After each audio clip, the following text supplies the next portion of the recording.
Big agriculture didn't have to send anyone in black suits to ban these plants. It just had to do something quieter and way more effective. It poured money into seed catalogs, commercial standards, weed laws, and supply chains until the old medieval vegetables stopped being food and started being problems. Not because they were poisonous, not because they didn't work, but because they worked too well in ways modern farming can't monetize. And the first one is almost insulting, because it's probably growing right now within 5 meters of wherever you're sitting. Purslane. In medieval kitchens, it wasn't a quirky garnish. It was a staple green, crisp, slightly salty, refreshing in summer, and weirdly satisfying when everything else turned bitter. The joke is that today it's treated like an enemy. People spray it, yank it, stomp it, and call it a weed, while quietly buying omega supplements and super green powders that cost more than a sack of flour.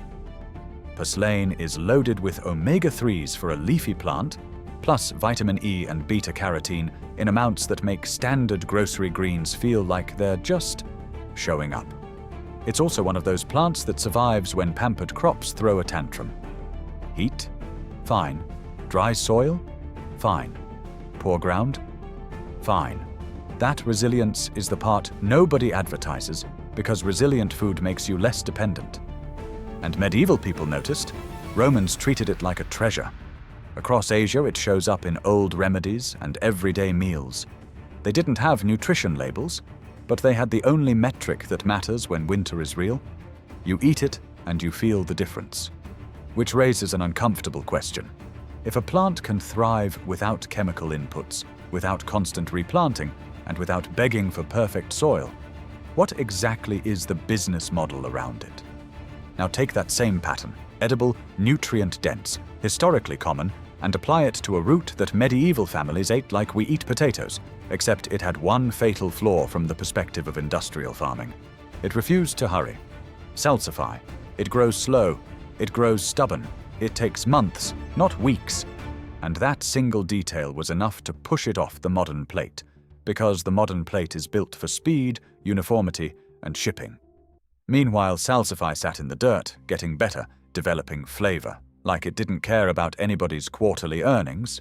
Salsify is the kind of vegetable that sounds like a medieval prank until you taste it. A root pulled straight from the soil. And somehow it hints at the sea. Not fishy, not weird. More like the memory of oysters and briny air, mixed with something warm and sweet underneath. Medieval cooks didn't need a marketing department to sell it. They roasted it, fried it, slipped it into stews, and watched rich guests suddenly stop talking. And nutritionally, it's the opposite of modern, empty-volume produce. It's dense, it's fibrous, it's packed with prebiotic material that feeds the gut bacteria your ancestors depended on without ever calling it gut health. Today, people pay for that same effect in capsules, powders, and drinks that taste like the inside of a cardboard box. So why did salsify fade? Because it doesn't fit the machine. It takes patience to grow. It isn't optimized for identical size. It doesn't want to be harvested by a massive combine that only understands straight rows and predictable timing. And when industrial farming reorganized the world around speed, fast crops, fast harvest, fast shipping, slow roots like salsify became inconvenient. Then you hit the next plant, and it's almost comical how obvious the incentives get. Lovage. Imagine celery, but with an actual personality. Modern celery tastes like crunchy water that's trying not to offend anyone. Lovage tastes like celery that took the gloves off. One leaf can season an entire pot. Medieval kitchens used it like a master key. Soups, meats, broths, breads. And it didn't stop there. It doubled as a household remedy, the sort of plant you kept close because it did things. That's what makes it dangerous in a modern context. Not because it's illegal, but because it's independent. When one perennial herb replaces multiple store-bought seasonings, and when people can propagate it, harvest it, dry it, and keep it going for years, it quietly undermines the buy-it-again model.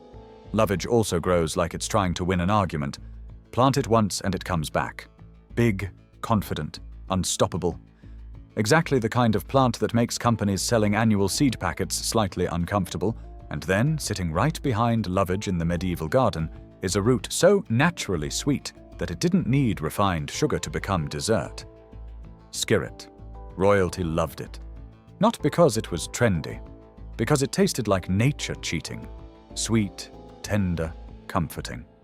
And when mass sugar hit the world, skirret became unnecessary on paper, even though it was doing something sugar never did. It was feeding the body without wrecking it. Skirret is one of those roots that makes you realize medieval people weren't living in culinary darkness.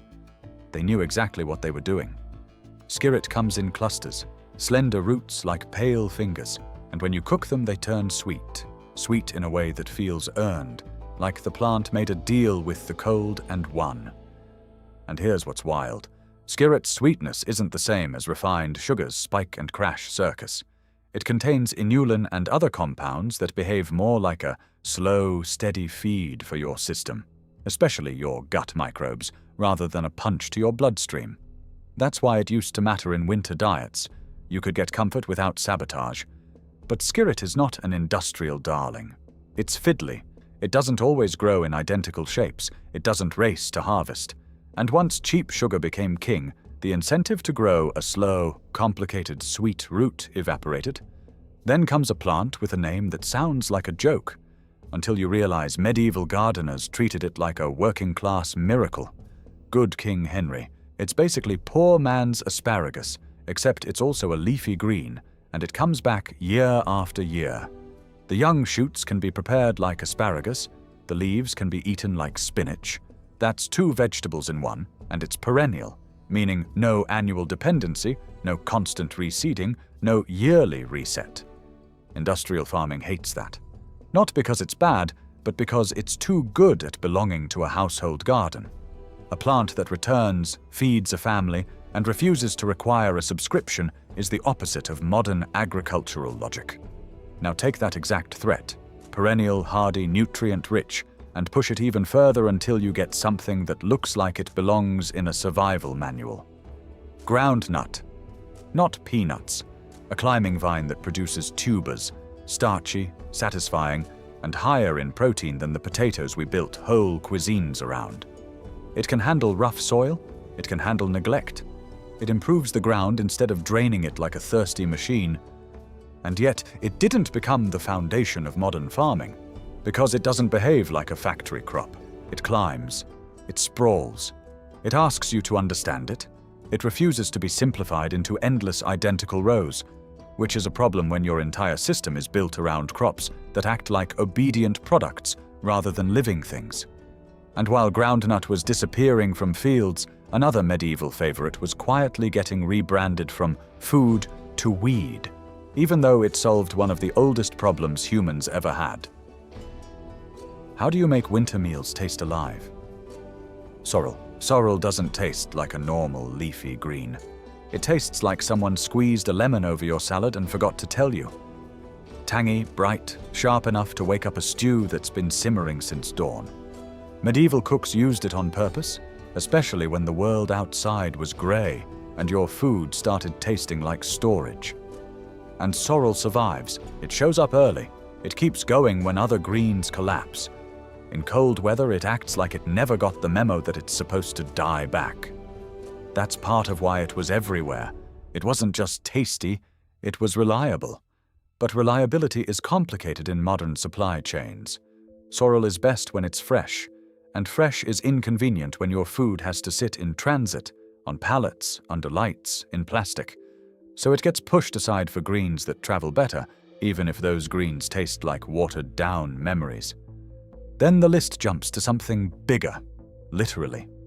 Cardoon. If artichoke is the celebrity, cardoon is the older sibling who did all the hard work and never got the credit. Medieval and Mediterranean gardens prized it. Thick stalks, bold flavor, and a reputation tied to digestion and the heart.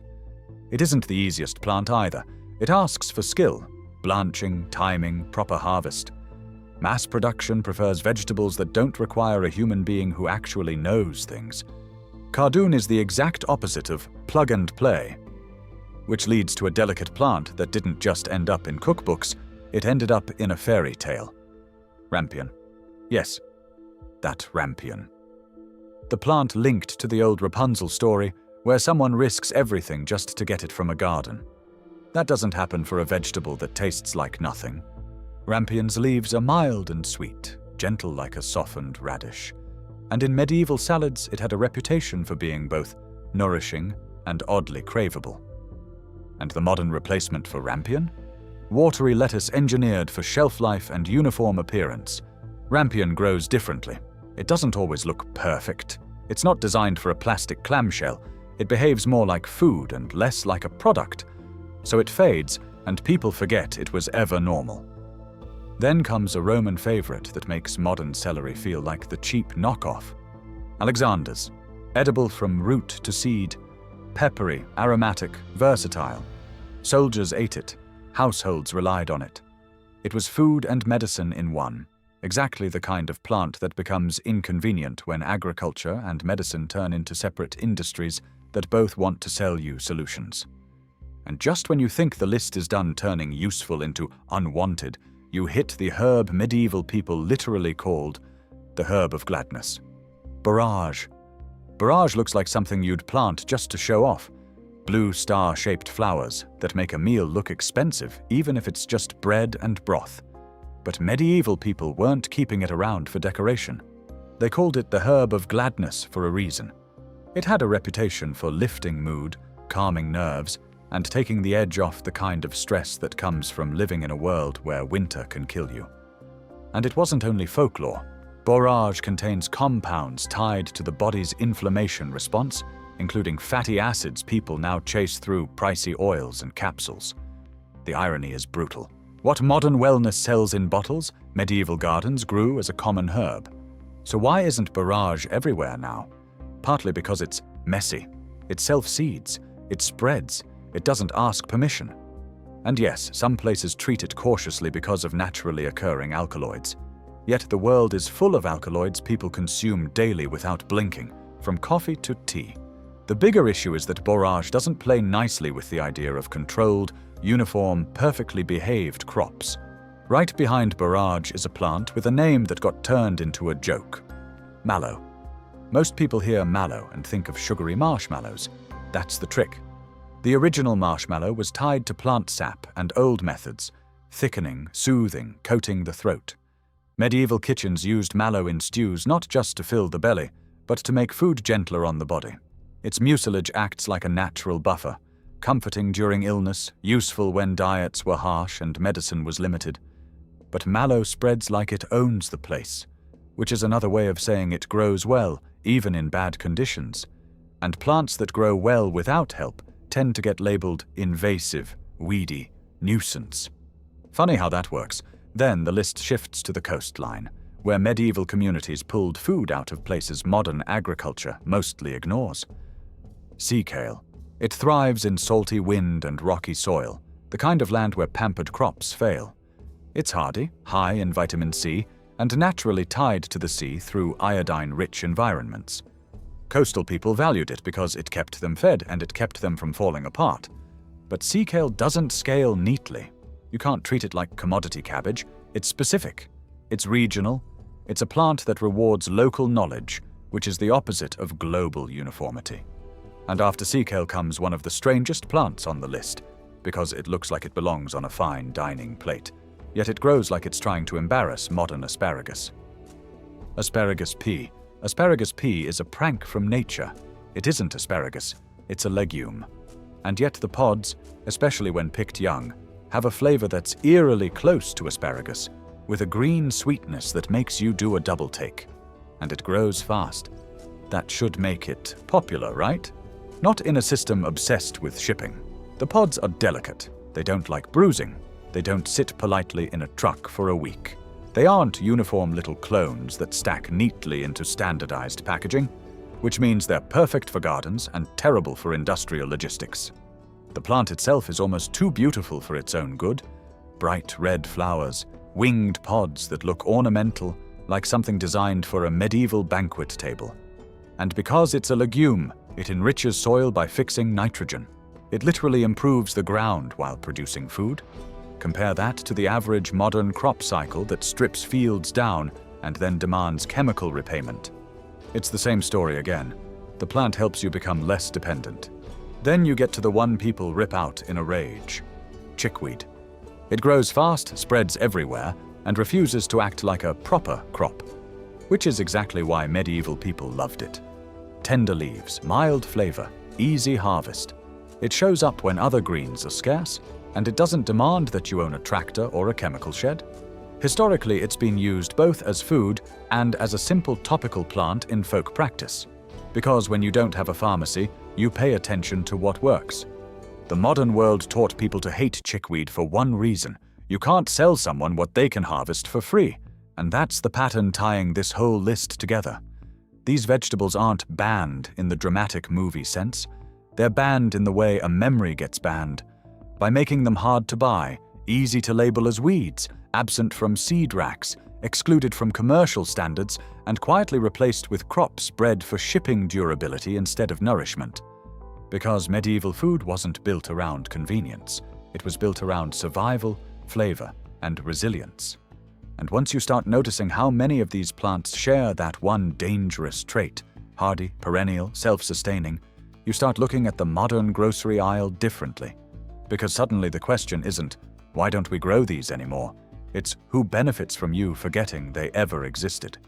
And if that sounds paranoid, just remember how many people still spray purslane on site while paying for omega-3 pills, and how many backyards are full of edible greens that never make it into stores, and how many old plants could still feed families if anyone bothered to let them. Because the moment you stop needing the system for every meal, the system stops feeling like progress and starts feeling like a cage with a nicer paint job. And once that thought lands, you can't unsee the way the whole machine is built to keep you buying, replacing, needing, right up until you look down and realize the solution has been growing under your